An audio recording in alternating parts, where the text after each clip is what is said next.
The final step is improvising. So the last thing that I want to show you is, now that you've learned a bunch of different patterns in your left hand and your right hand, now you mix them together in different ways. And this is where it's art. So you can do whatever you want, and you're only limited by the number of patterns that you know or that you can make up or improvise in your head. I want to show you a few tricks of things to do that make it sound good and things not to do because it makes it sound bad. So let's go ahead and hit the prepare button here. Something that I've found is that you'll always want to start on the heavy beat with the chord.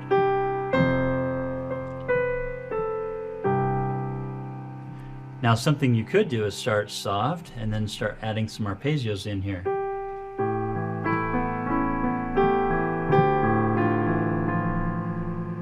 And you can do a half arpeggio there. I like at the end of an arpeggio, at the end of a phrase, to add an arpeggio. One thing that I have noticed is when you have the right hand and it's moving a lot, you can actually do less with your left hand. But when you get over to a long note in the right hand, you'll probably be able to fill in some left hand to either keep the pulse going or to keep everybody's rhythm in line. Let me show you a couple examples. So I'll play a chord. And now this is a long note here, so I'll fill in. See how I did that?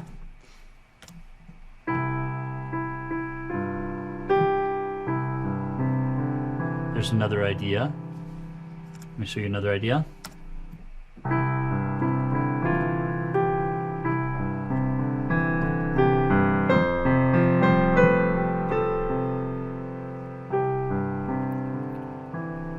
And I like to do just a nice end of an arpeggio, and then this part is moving a lot in the right hand, right? That means you can kind of just maybe do a chord in the left hand.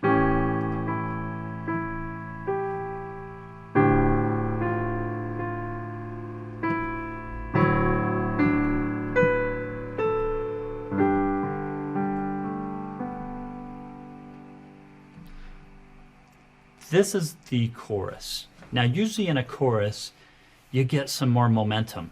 So this is where I'd like to add some movement.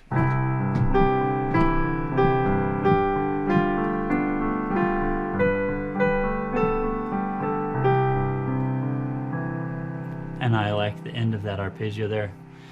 This one, I think I'd like it to grow louder and louder to that F chord and then pause.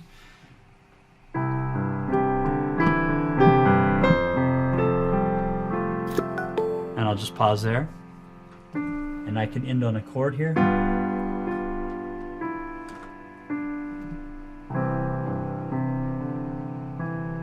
And you can just mix it up and just start experimenting with hundreds of different things and see which sounds the coolest to you. See what your friends like the most, what your parents like the most, whatever. If you have somebody else to listen to it, play it for them. And then mix things up all the time. So this is where you get to experiment and learn just by your ear with different things you've learned. As you learn more patterns, it will give you more variety of things to do. As you find things that you don't like, change them up and you'll learn quite a bit just by improvising. And that is the end of it. I hope you can come up with some really fun ways to do it. You'll probably notice that there was one thing that I added and I didn't explain. In the right hand, I actually added some extra notes, and I'll just talk about this really quickly. I didn't talk about it a lot because this is a difficult thing to do. But your C chord has 3 notes, C, E, and G. And I can put them in any order I want. But typically, as a rule of thumb, you'll want the melody to stay on the top, and you'll fill notes in underneath. So if I have the E there, I wouldn't want to put in the G here. C, it just doesn't sound right. But if I put the the C chord notes at the bottom, it sounds much better. Notice also that I only played those chords on beat 1, and that's because it gives it a strong beat feel. If I do it opposite, I am a child, it doesn't sound as good, and it's much harder. So if you just fill the chord in here on beat 1, fill the chord in. This is an F chord, and you kind of need to know what notes are in the F chord.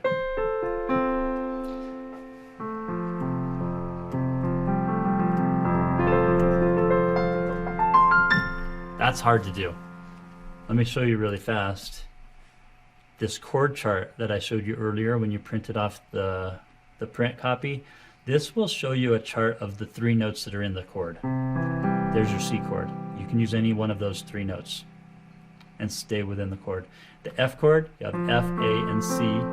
The C chord, the A7 chord, actually you have these 4 notes that fit in a 7 chord. We haven't talked about 7 chords. You really don't need to worry about that yet. Just add that G in there somewhere and see if it sounds good. The D minor chord, D major 7, and G major. So if you want to have this chart up just to keep you in track of what things you can do to improvise over that, you can do that too. So let me just show you again now, filling in the right hand chords, how that looks. Here's another one. Fill in some chords there. Now I can either play that, or I can play all 3.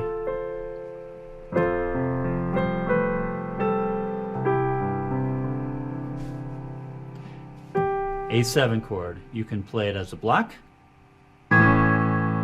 You can play it as an arpeggio. Any way you want, but you can fill in the chords with the right hand and the left hand. Now this one is a D7, so I'm looking for my D, F sharp, A, and C.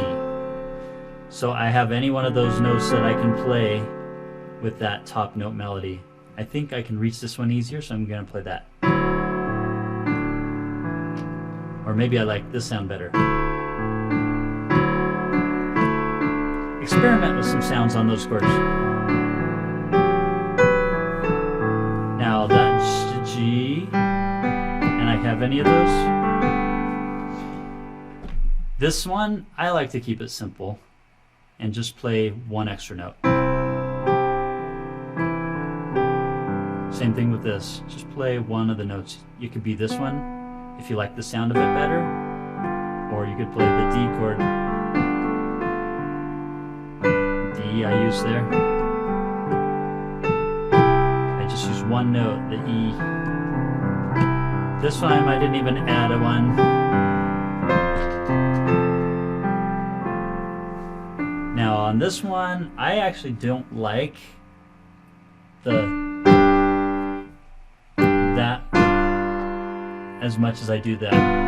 That just sounds richer to me, so I don't like that one as much. That's my favorite. So add a B here, and then on the C you can do 2 notes, or you can do all 3 notes.